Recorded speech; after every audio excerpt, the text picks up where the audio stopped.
Hello, it's Peter Wright and Kathleen Beauvais with another episode of the Yakking Show Business Channel. And as always, we have interesting guests who bring you tips and ideas to help your business thrive and survive in the interesting times we're living in.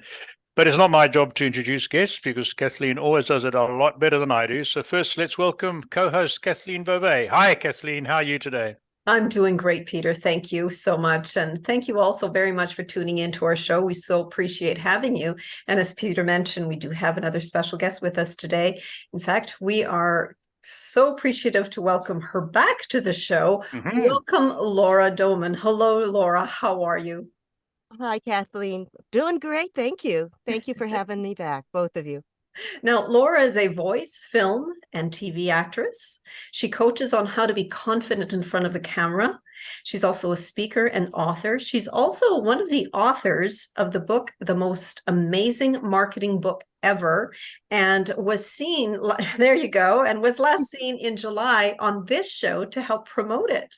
So, Laura, how can someone learn to be confident in front of the camera? And when we first started doing these podcasts, I mean, even to this day, I still get the jitters. So whenever I start the recording button, and how do you get rid of that? Okay, well, a little bit of practice goes a long way, but I'm going to share some actor tricks and tips that might be able to help most people. It helps to understand why people are so anxious or even fearful. And there are a couple things that play into this. First of all, it is a form of public speaking. And I think it is like way up there after a fear of death. Yeah. And maybe even it tops it for some other folks. A lot of people are just uncomfortable, they're shy, and that kind of feeds into the other fears. Oh, what if I'm not right in doing this? What if I'm not good enough? What if people laugh at me? Or they're just very self-judgmental. I am too old, I'm too fat, I'm too ugly, I have to be perfect. None of that applies. The first thing to get in your head is people want to connect with you as a human being, especially in this age of AI. They want to know that you're a real person out there. And that means your foibles, those verbal fillers we like to use sometimes, like, well, hey, if they fall in, that's okay. The best thing you can do is just focus on your message and the person you're talking to. And then that kind of leads into all the delivery tips that I give too. Okay, very good. And I've got to jump in here and tell those listeners who are not connected to Laura on LinkedIn, you are missing a daily dose of fun and expertise in her short videos. You can learn all sorts of things about how people shit in houses and how to get husbands to train cockroaches, which was a particularly amusing one that I found. So, Laura, what are some of the biggest mistakes people make when they first get on camera? Well, first of all, I think they just stiffen up. Besides thinking they have to be perfect, they think that they're presenting to some machine, and so they might get very robotic. Or, and I've dealt with some clients in this case, they're told to make a video for their company, and there's a teleprompter, but they've never used one before. And so they're sitting there and they're speaking in a monotone in their eyes and their head is moving. And unfortunately, that's not really engaging. Because when you're making a video, you have to catch people in those first couple seconds. Otherwise, click, they're gone. And you have to keep their interest. So how can someone quickly calm their nerves before speaking on camera? Okay, breathing helps.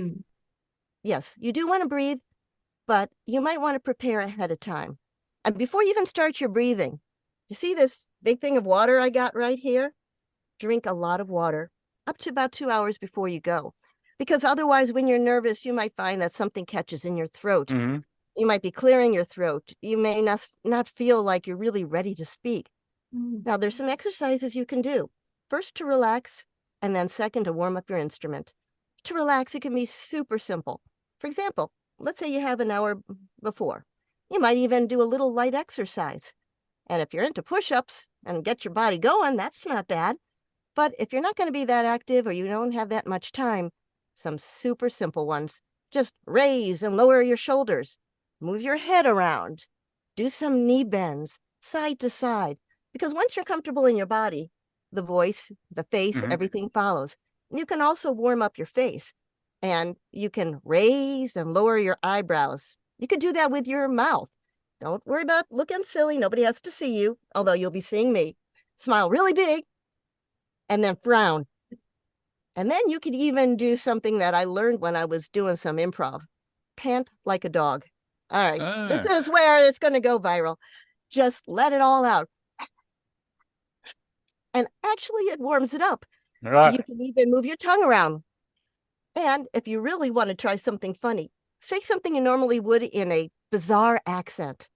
And then when you say it normally, it might come out a lot better. Just a mind game. Okay. Well, I'm lucky enough that I speak with a bizarre accent anyway, because I grew up in a different part of the world. So. Oh, we love your accent. We can listen to you all day long. Thank you, Laura. Laura, you mentioned public speaking. How well does public speaking experience translate into good performance on video? Well, I think it helps. Now, the trick is knowing what is public speaking to an individual versus to a large group. Now, I came from the corporate world, and I was in sales, so I gave a lot of presentations.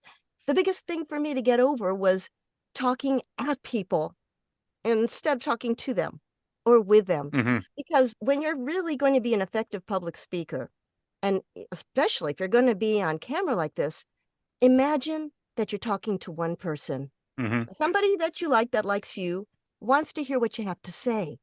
And then just speak as if that person were listening. Because when you're speaking in front of people, or whether you're just going to be recorded and a viewer's going to watch you one-on-one, they're going to feel much more intimately connected to you. And you're going to come across much more effectively if you sound like you're just having an everyday conversation, maybe being a little funny, a little silly, but you're talking to them. So this is where you might want to put like a little picture of somebody you really like right next to the camera lens, or have a friend who's right behind it, because it can be a little disconcerting looking into a little white, green, or red dot, whatever your camera has. Okay, good one. So my next question, what are some of the do's and don'ts of hair, dress, and jewelry when appearing on camera? Okay, let's start off with a fun don'ts. All right. Don't. Okay, and I'm going to mostly talk to women, but it does actually include men. Don't go with a lot of bling. So if you like to go out to the club, leave that sequin dress at home. Don't wear it for the camera.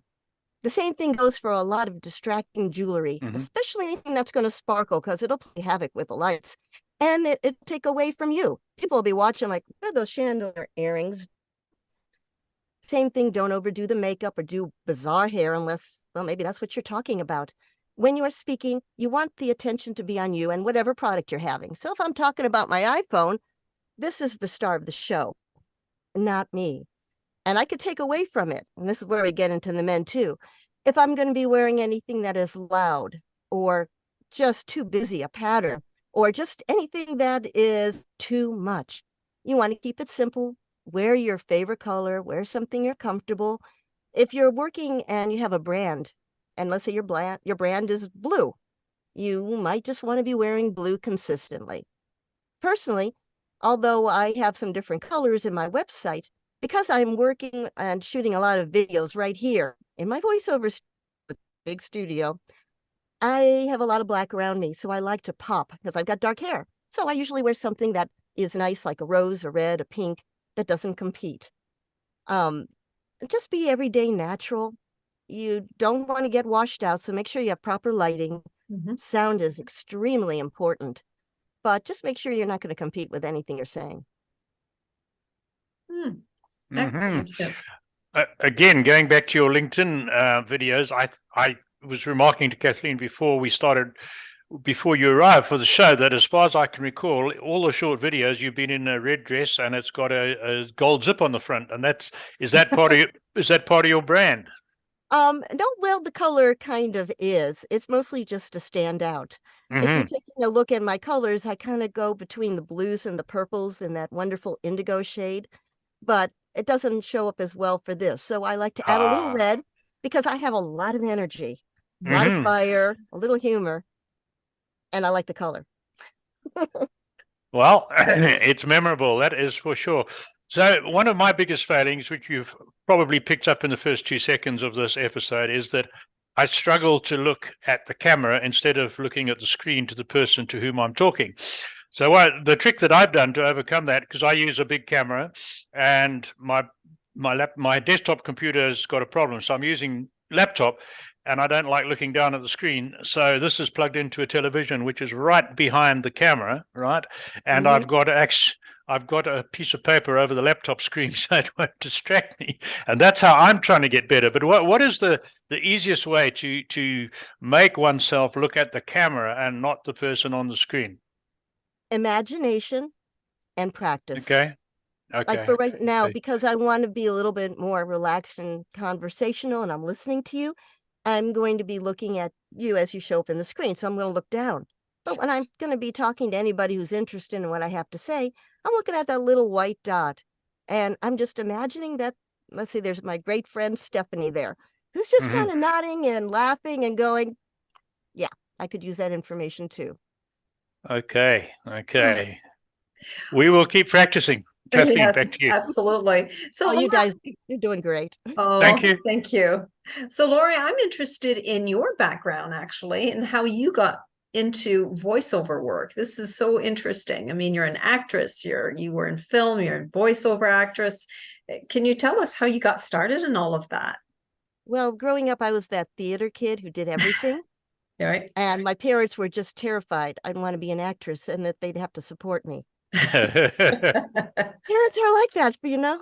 Anyways, but I also loved business. And I found that the two would come together in sales and marketing. And I was actually in the corporate IT world for quite a number of years before I settled down, got married, and realized once the kids were coming, I really didn't want to be gone and traveling all the time.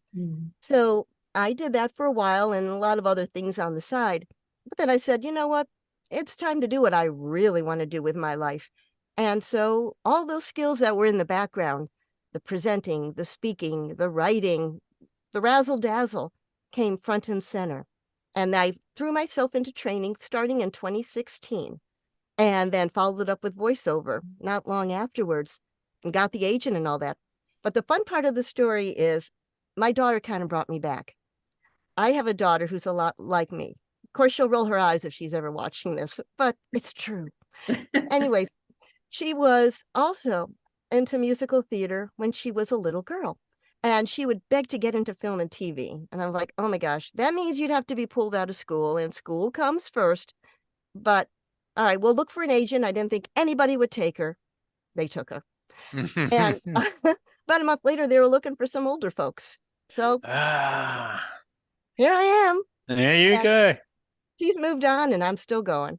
Very good. Fascinating. That is interesting. But I can see you have a wonderful voice. So I can see how you would get lots of jobs just for your voice. I mean, it's just you speak very well. Well, thank you. And I'll tell you, it's a bit of a challenge in the industry right now because AI is everywhere. And there are a lot of AI voices, and it's really shaken up the industry. And the key, though, is to really focus in on your acting chops. So having all the on-camera experience, and I'm an improv stand-up group too, that really helps. And it's going to be a struggle for a lot of people because AI is not going away. Oh, for sure. It's definitely not. So I'm going to pick up on, we got a little bit of time in hand, so I'm going to go off script and pick up on the improv. When you say you're in an improv group, is that comedy, is that drama, or both? Or tell us more. Oh, yeah, it's a little bit of a combination of both. We have an award-winning director who had been running an improv company here in Atlanta for about, 20 years or so. He went off to experiment with some other forms and came back. And he's actually bringing a lot of the elements that are integral in on-camera work and in voiceover and bringing it to improv. And it's going to be televised. First, we're going into streaming starting next month, and then we'll see where it gets picked up because it's a whole nother type of reality series. So instead of doing the wacka, funny stuff, it's based in real life situations like you might find in Seinfeld. All those silly, stupid things, and with the improv games thrown on top. And it's actually pretty funny. Okay. And I guess it's quite challenging to start off in that. What about live improv on the stage? I know some of my colleagues from public speaking have gone that route, and they say in some ways it's actually harder than going to deliver a prepared speech, right? Well, it can be because everybody's looking at you expecting to Yeah. be funny. And Yeah. our guy did do it on stage for a while when he said, I'm going to do something a little different. But like the other improv training I had done Second City in Chicago for a while, and another company now defunct in Atlanta, and they were all theater based. And that is where people expect it.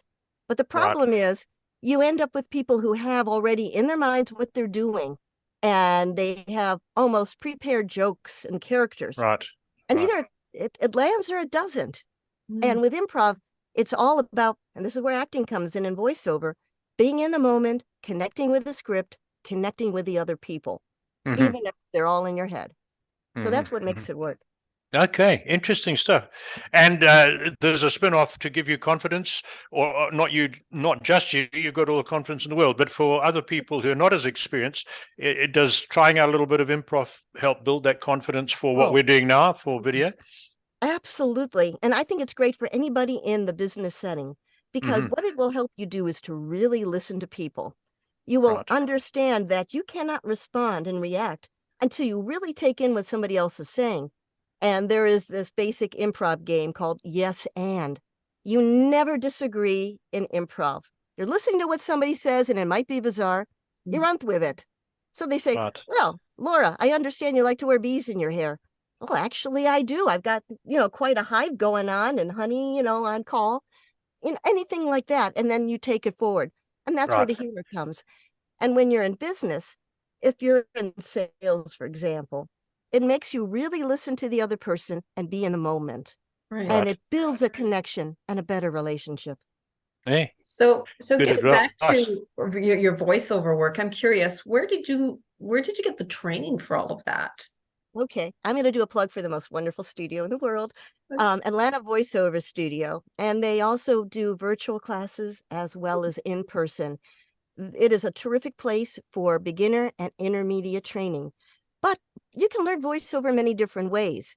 If you just want to dip your toe into it, there are a lot of places that offer these workshops for, I don't know, $35 to try it out. I know that Atlanta Voiceover Studio does that.com.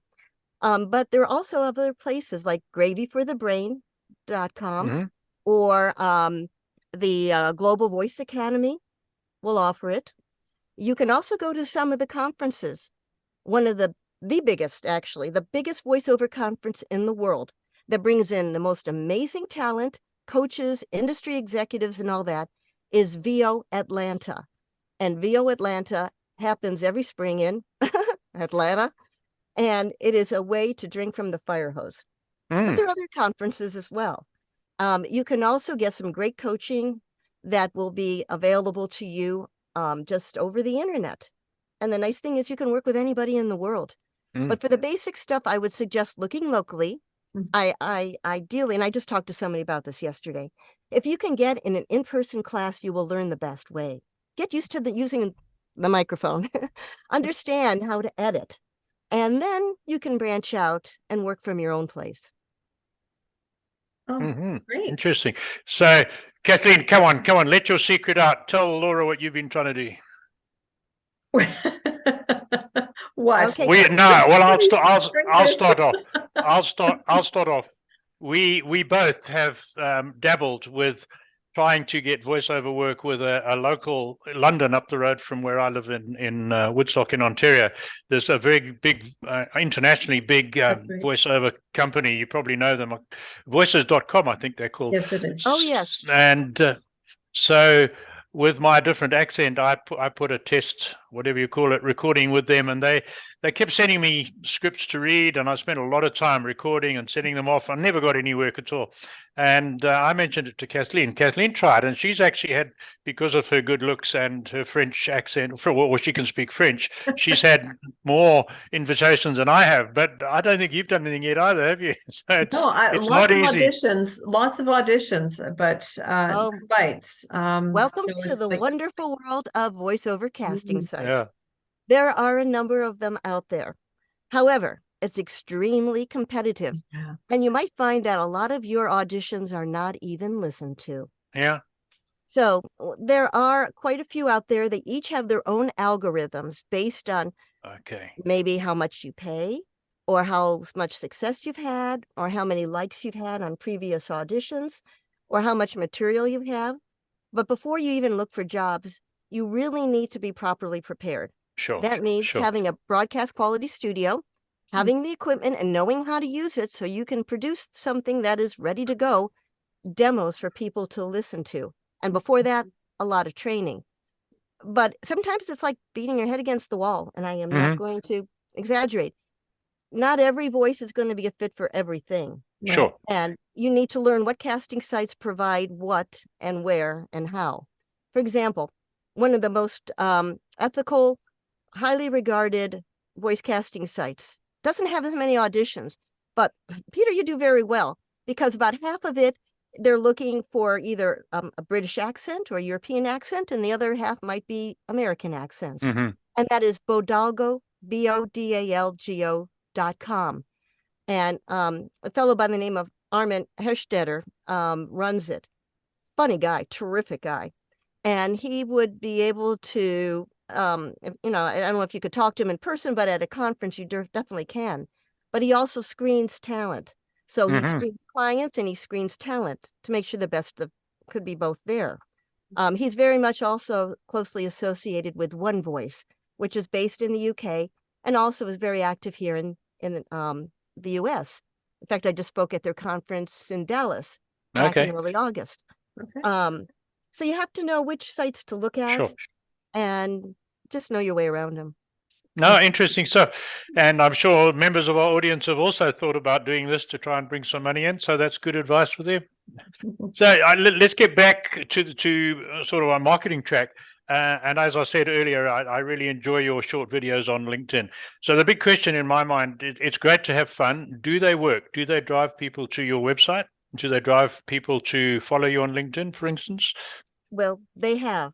And I created them for several purposes. One, they're not just for the voiceover world. They're also for anybody who is in the on-camera world, because it gives me the opportunity to be able to show my range.